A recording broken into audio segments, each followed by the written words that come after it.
당신이 10년 넘게 매달린 그 간절한 기도, 왜 아직도 응답이 없을까요? 하나님이 귀를 닫으신 걸까요? 아니면 당신이 애초에 번호를 잘못 누른 걸까요?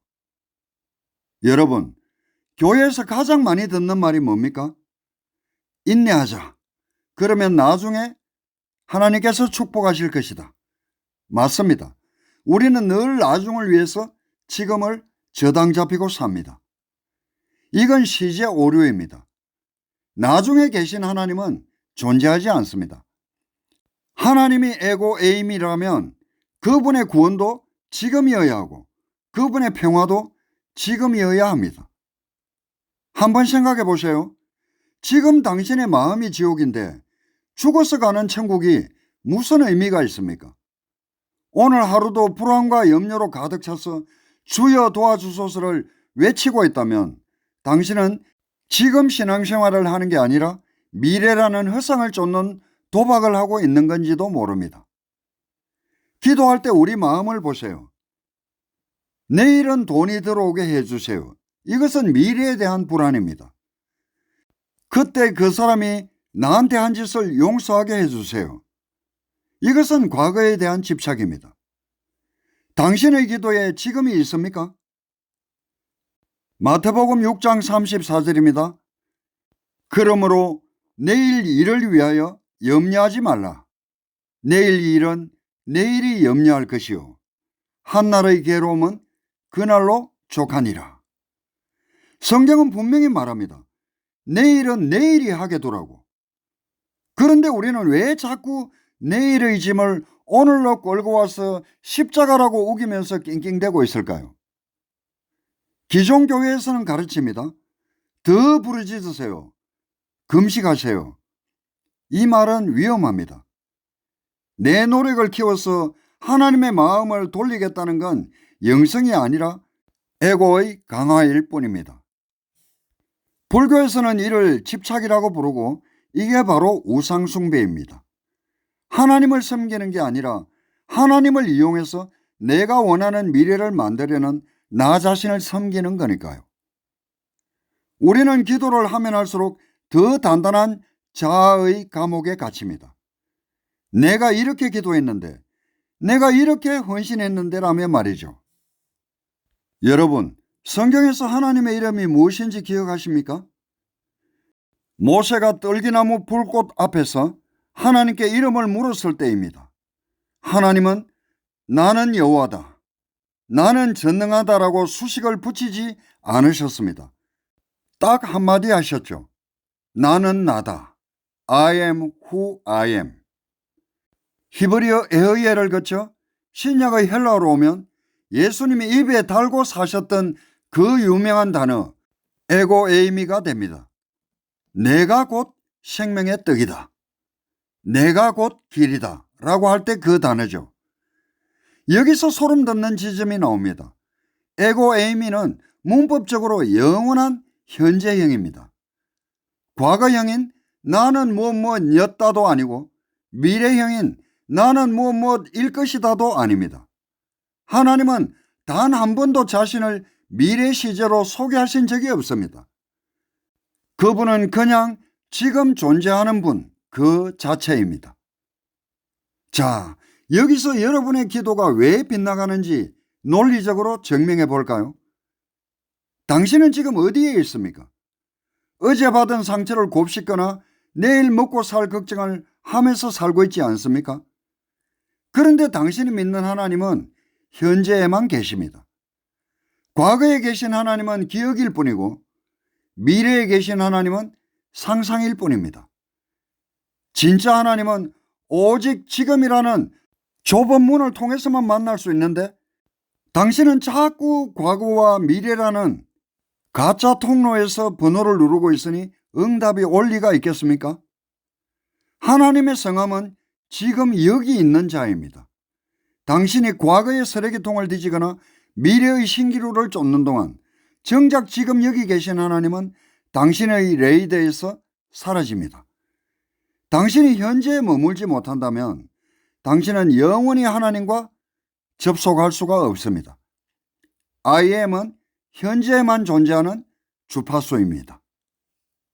우리가 믿는 하나님이 현재라면 그분을 만날 수 있는 유일한 장소도 현재뿐입니다. 우리는 믿음을 어떤 일이 일어날 것이라고 굳게 믿는 자기 암시로 오해합니다. 하지만 진짜 믿음은 지금 이 순간 내 삶에 흐르는 하나님의 통치를 받아들이는 것입니다. 비유를 들어볼까요? 강물에 떠내려가는 사람이 살기 위해 발버둥치며 살려주세요라고 소리치는 게 기복신앙이라면 강물의 흐름에 몸을 맡긴 채 그 시원함을 느끼는 게 영성입니다. 시편 46편 10절입니다. 너희는 가만히 있어 내가 하나님됨을 알지어다. 성경은 자꾸 가만히 있으라고 하는데 왜 우리는 교회만 가면 가만히 있지 못하게 그분을 볶아대나요? 왜 그렇게 무엇을 하라는 것과 하지 말라는 것이 많은가요? 왜 끊임없이 무언가를 해야만 구원받을 것 같은 불안함을 심어주나요? 그 불안함이 바로 당신을 하나님으로부터 멀어지게 만드는 에고의 소음입니다. 솔직히 말해봅시다. 절에 다니는 사람이나 교회 다니는 사람이나 화가 나서 싸울 때 보면 똑같지 않습니까? 종교라는 라벨만 다를 뿐 그 안에 알맹이인 에고는 하나도 안 변했기 때문입니다. 진정한 영성은 교회 건물 안에 갇혀있지 않습니다. 설거지할 때 물의 온도를 느끼는 것, 아이의 눈을 가만히 응시하는 것, 숨이 들어오고 나가는 것을 알아차리는 것, 그것을 알아차리는 것이 성경이 말하는 깨어있음이고 곧 현존입니다. 왜 내 삶은 이 모양일까? 이것은 과거의 노예입니다. 내년엔 형편이 좀 나아지겠지. 이것은 미래의 포로입니다. 이 질문을 던지는 동안 당신은 지금 여기에 계신 하나님을 외면하고 있는 것입니다. 우리 안에는 누구나 에고, 즉 육의 생각이라는 미친 룸메이트가 한 명이 있습니다. 언제까지 그 미친놈 말에 속아서 사실 생각입니까? 이 룸메이트는 끊임없이 상황을 판단하고 불평하고 겁주고 잔소리합니다. 그런데 진짜 소름 돋는 사실이 뭔지 아십니까? 여러분은 그 목소리가 당신 자신이라고 믿는다는 것입니다. 한번 생각해 보세요. 당신이 거실 소파에 앉아 있는데 옆에서 누군가가 쉴 새 없이 너는 왜 이 모양이야? 이거 하면 망할 걸? 이렇게 떠든다면 당신은 이 사람을 당장 쫓아냈을 것입니다. 그런데 왜 당신 머릿속에서 들리는 그 똑같은 소리는 신주단지 모시듯이 믿고 따르십니까? 우리는 하나님을 믿는다고 하면서 정작 머릿속 룸메이트가 주는 공포는 하나님 말씀보다 더 철저하게 믿고 있지는 않습니까? 우리는 보통 기도를 어떻게 합니까? 주님, 제가 원하는 대로 이 상황을 바꿔주십시오. 제 계획대로 일이 잘 풀리게 해주세요. 이건 기도가 아니라 거래입니다.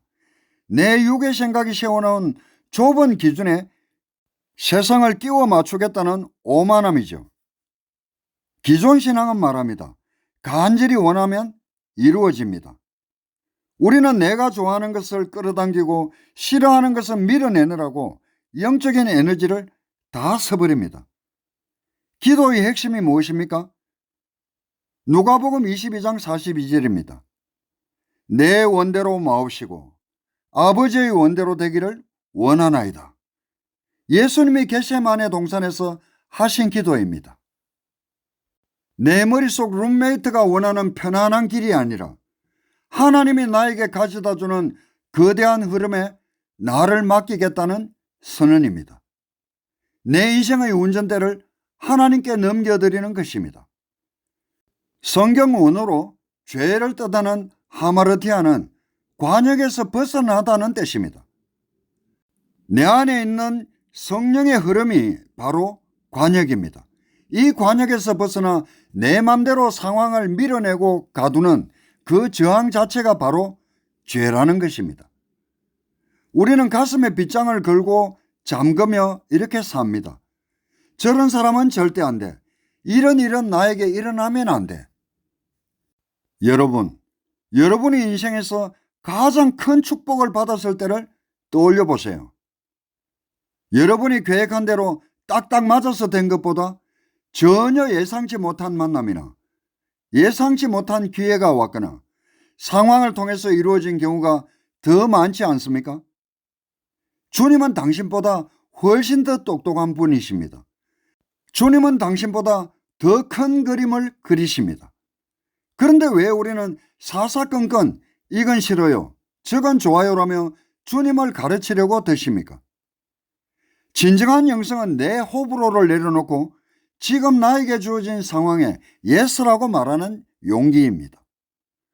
원수 같은 사람이 나를 괴롭힙니까? 그게 바로 당신의 가슴 빗장을 열기 위해 하나님께서 보내신 도구라면 어떡하시겠습니까? 이제 그 입만 살아있는 룸메이트의 목소리에 속지 마십시오.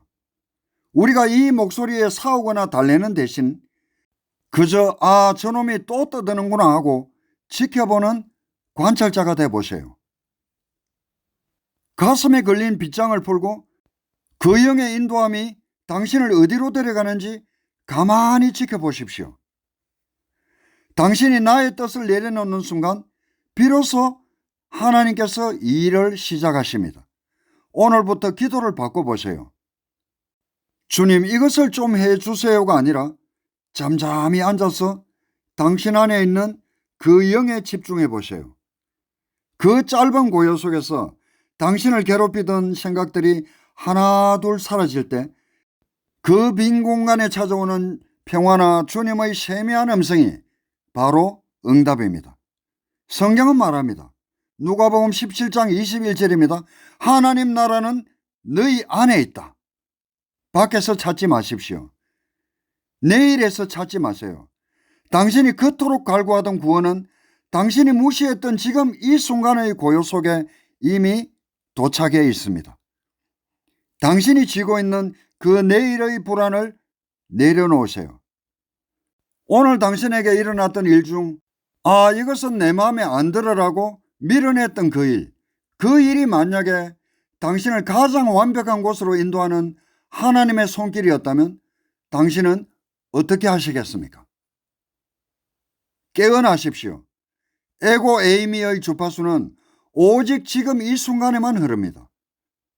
당신이 머릿속 룸메이트가 떠드는 과거와 미래의 소음을 끄고 지금이라는 정적 속에 머물 때만 비로소 하나님과 당신의 주파수가 일치하는 것입니다. 기억하세요. 하나님과 당신의 거리는 수천 킬로미터가 아닙니다. 단 1초. 지금으로 돌아오는 그 찰나의 시차입니다. 지금까지 새숨이었습니다.